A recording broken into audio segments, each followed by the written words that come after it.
চলতে হইব, যাই বাজার থেকে ইফতারি কিনে নিয়ে আহি।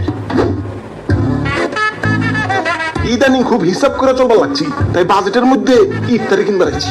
পেঁয়াজের দাম বেশি, তাই ভাবছি পেঁয়াজ কিনা নিজের হাতে পেঁয়াজ বানাম।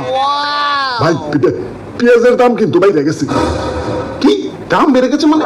আরে আগের দাম বিবেচনায় বাজেট বানাইছি, এখন যদি দাম বেড়ে যায় হিসাবে তো গুলমাল লেগে যাবো। কি করি এখন? কি করি? পেঁয়াজ ছাড়াও কিন্তু রান্না হয়।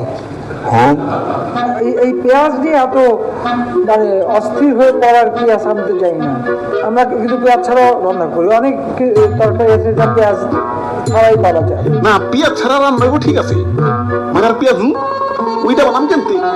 কেন আলু দিবেন, এইটা ভালো বুদ্ধি। দাও 1 কেজি আলু দাও। বাজারে বেগুনেরও দাম বেশি। কি